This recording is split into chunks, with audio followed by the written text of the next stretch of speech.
Hi, this is Dee at Aloha Astro, and today is new moon in the mutable fire sign of Sagittarius. Let's get a look at the chart here. First, we'll look at it at planetwatcher.com, and then we'll take a look at it over at astro.com, where I pulled up the chart of the moment. I'm a few hours past the new moon. It occurred this morning at about 7 a.m., and it occurred at almost 8 degrees of Sagittarius. You can see that right now the moon is at 9 degrees. I believe it might even be closer to 10 degrees at this point, but we're still feeling the effects of it. And since the new moon generally sets up a cycle for the month ahead, where it would highlight things that you would be starting fresh or looking to renew or to begin, the tone throughout the next 28 days would definitely be affected by the Sagittarian energy.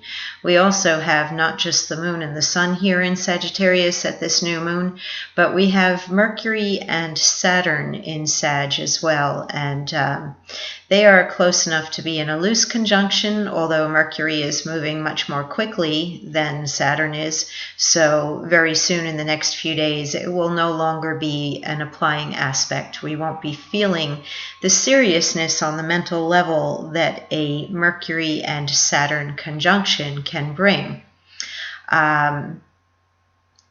This Mercury-Saturn energy can help us in one regard, as it makes a sextile to Mars in Aquarius and also forms a sextile to Jupiter in Libra. People with higher visions or high ideals, or who are fueled by principles, are attempting to see something concrete or find a resolution. Saturn wants to bring things into reality, and Mercury might be quite outspoken right now about social justice or injustice and equality and balances, compromise, harmony, and doing what is right. However, we also have some things that stand in the way of what is right at this point in time. The sun and moon are forming a square to Neptune and Pisces, and I believe that this is going to cloud judgment, where there can be fanaticism and people going to extremes and not wanting to hear or see what they just don't want to hear or see. Potentially the new moon might, as the month goes by and we see more progress toward light being shed on a situation, as the moon grows in its light, we might move away from this square. In fact, we will, as the sun progresses and moves far enough away so that we do not have this exact square occurring anymore. Perhaps some of the clouding is going to fall away, the clouding that Neptune can bring. The other thing we can do when we look at planets in conflict with each other or in challenging aspect, as these are, is to consider the signs and the elements. First of all, Sagittarius is mutable, which means flexible or adaptable, and it responds to the moment. Pisces also is mutable, meaning flexible or adaptable and able to respond to the moment. So whatever is locked into a square right now can change. That's something to keep in mind. If everything seems very much as though it's set in stone right now, or that the fanatical viewpoint is being held firm, and that there's no reasoning, there's no ability to change somebody's mind, or speaking the truth is not being listened to, the truth is not being listened to, consider that as the days go by and the moon increases in her light and this square falls away, that some of that fixation on believing in something, even if it's not true, or even if it can't be proved, that some of that might change and shift and fall away, and the light might actually be able to crack through some of the darkness. And there is some darkness in here too that I'm not really happy about at this point in time. Venus conjunct Pluto in Capricorn forms a square to Uranus in Aquarius. It's almost as if there's somebody threw some chum out in the water, and there's a feeding frenzy of sharks. And this is a very materialistic type of an energy. This can also be very, I want to say, support of old school and negativity, and support of materialism, and doing it in absolute blatant disregard for what Jupiter in Libra stands for, which is the balance between people and equality and rights, and treating people fairly. And it just seems as though the one that's got the most money right now is looking like the victor, or even the one who is asserting the darkness right now, that Pluto energy. It's almost like the shadows right now are coming up and reveling in getting the attention, the Uranus energy here that says, look at me, you know, and look at me, I'm being an arrogant idiot, or I'm being greedy, and it's okay. I can go ahead and be greedy and get away with it, or I can be arrogant, or I can be rude to other people, or I can express my superiority in a negative way, and disregard other people, or disregard any laws, any rules, any rights. I'm trying not to make this political, but there's a lot going on in our country right now that is very, very disturbing.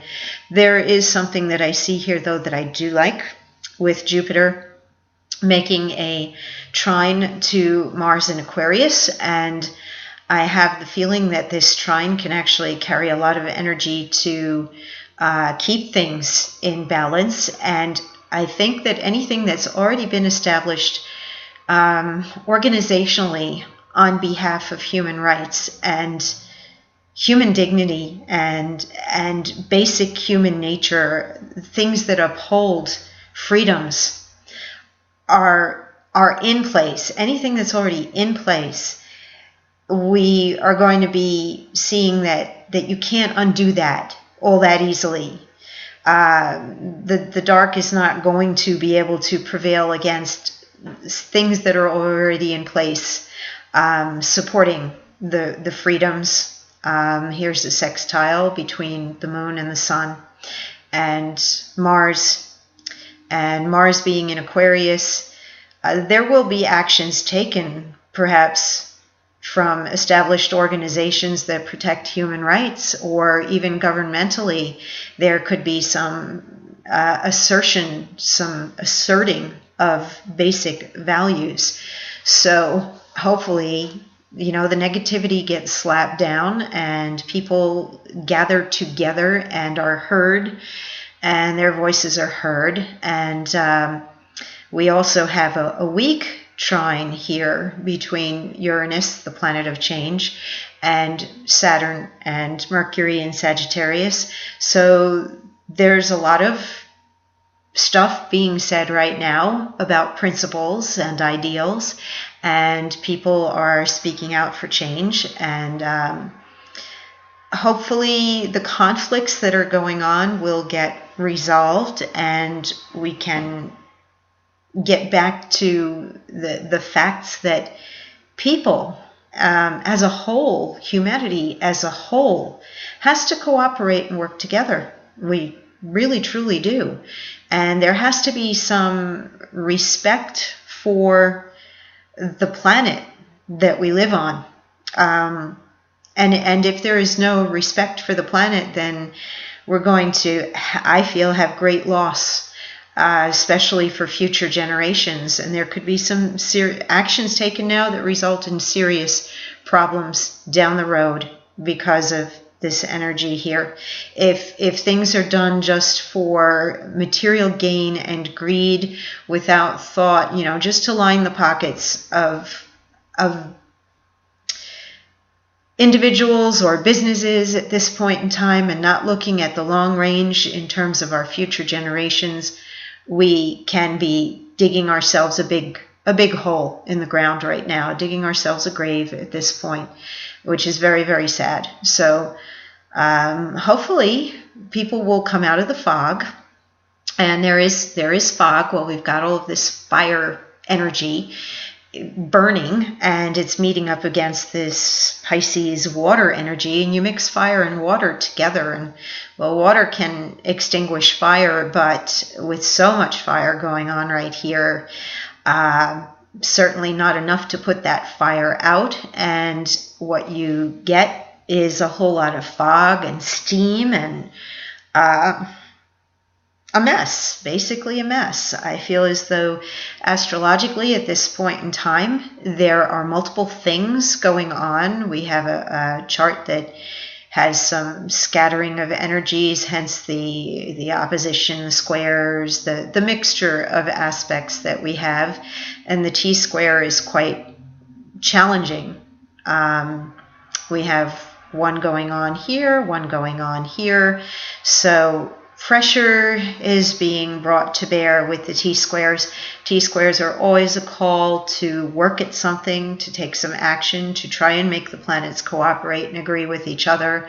And ultimately, I think that we have to look at laws that are already in place, and that we have to uphold the values or the laws that protect human rights and freedoms, and protect or preserve the planet that we live on, and that we can't forget who we are and where we are. And we can't just run around like little arrogant tyrants and hollering that it's got to be our way or no way.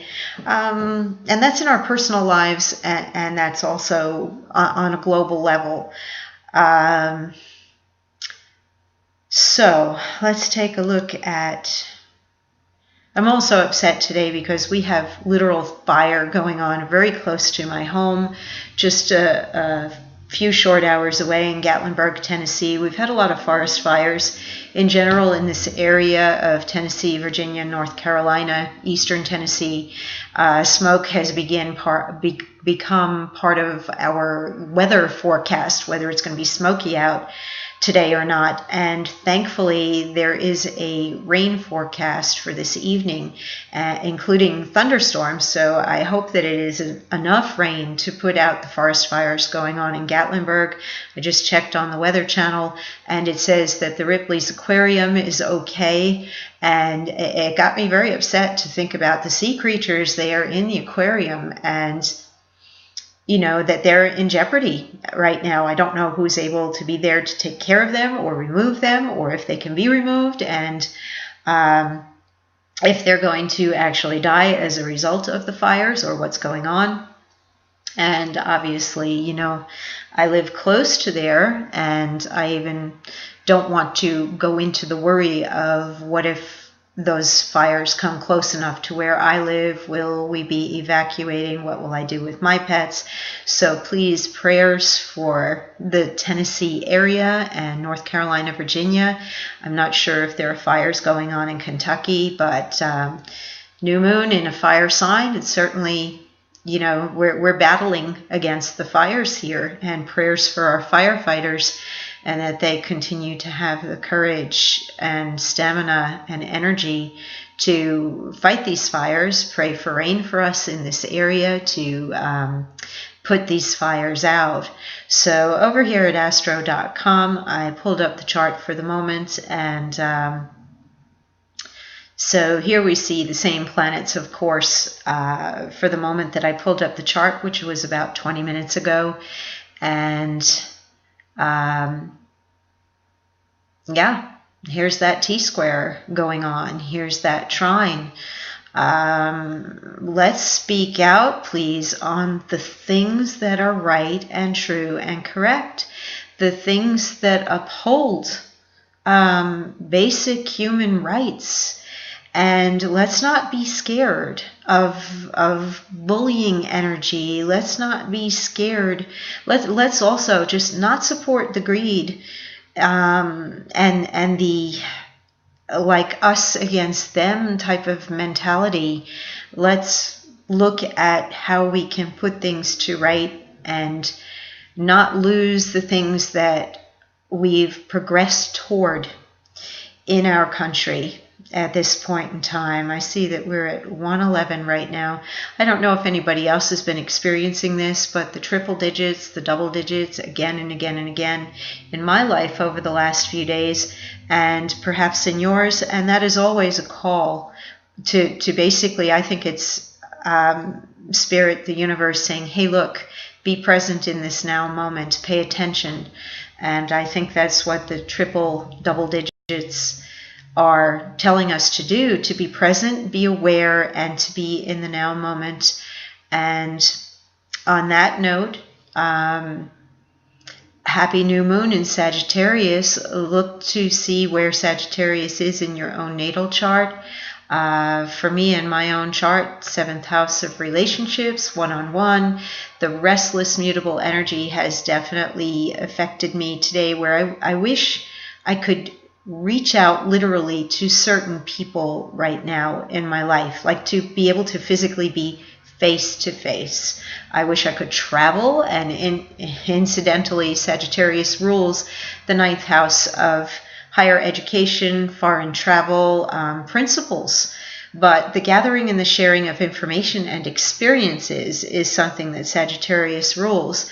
So reach out to people during this new moon cycle and reconnect with people, especially during the holiday season, and check in with people, see how they're doing, see if they're still around. If you're able to travel and you feel called to do it, make your arrangements now and line up your travel now while that Sagittarius moon is in a sign that does rule travel.